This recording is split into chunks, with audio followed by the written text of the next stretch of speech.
He who has learned to disagree without being disagreeable has learned the most valuable lesson in negotiation.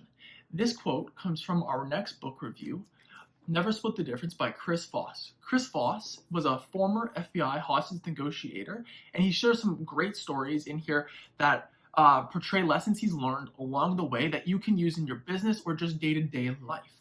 In this book review, I'm going to talk about the 5 golden nuggets that I have learned while reading this book. The first golden nugget I'm going to be talking about is the 7-38-55 principle. This talks about when you communicate with other people, only 7% of the communication comes from your words, whereas 38 comes from your tonality and 55 comes from your body language and your facial expressions. So pay close attention to how you express your emotions through your body and face. The second nugget I've learned while reading this book was to validate the other party's emotions when in negotiation, as if you ignore the emotions, this will only build up frustration and lead to less likely the other party doing what you would like. So what Chris talks about is using the technique labeling, which is roughly starts the same with it seems like, it looks like, or it sounds like, and then whatever the party is expressing, so that you can show them that you understand how they are feeling. Now, be sure never to start with any of these phrases with I, as this will only put the guard up and make the other party feel like you're only in it for yourself and not for helping them out. The third gold nugget that I've learned while reading this book is how to say no nicely. Now, this really relates back to a quote I said earlier, which is how to disagree without being disagreeable. And one way to do this is that Chris mentions is to use how questions. When Chris routinely was talking with kidnappers, he would ask a bunch of how questions of how am I supposed to pay your ransom, for example, which would diffuse and basically say no indirectly. Chris found that you could use this up to 4 times before you directly have to say no. The fourth golden nugget that I've learned in this book is that there's actually 3 types of yeses.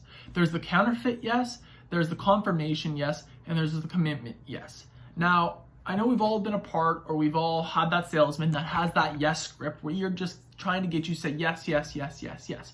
Well, in reality, those are all counterfeit yeses. And those are basically no good, and they're almost worse than a no, because you're being led down this path that the consumer doesn't actually really want. Then the second yes is the confirmation yes.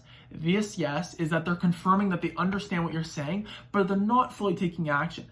The yes that you are striving to get in any negotiation is the commitment yes. This is a yes where both parties are understanding and both parties are happy with both sides.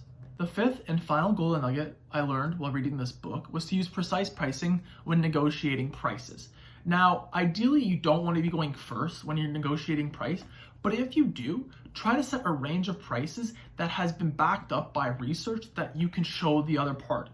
Now, when you start exchanging and you start going back and forth on the price, when you get near the end, try to set a price that is precise. And what I mean by that is that most numbers that end in a 0 seem more like a placeholder, whereas a number, let's say like 8,496, seems more like it's a calculated and a permanent number that you're less likely to move off of. Therefore, you're more likely to get the party to agree to that number rather than just 9,000, let's say.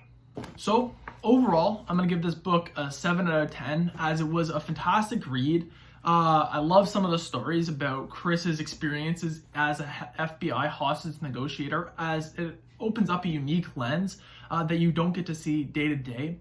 Now, I wish that at times he would go more into detail on the tactics he used, as sometimes it was more around the story of him solving a negotiation rather than the tactics he used to solve that negotiation. And for that reason, I'm going to give this book a 7 out of 10. Anyone should still read it, I believe, as negotiation is a part of everyday life, whether you're negotiating with your spouse, your friends on where to eat, or just your boss on your contract. This is something that can definitely be put in play every single day. Thank you for listening to my book review.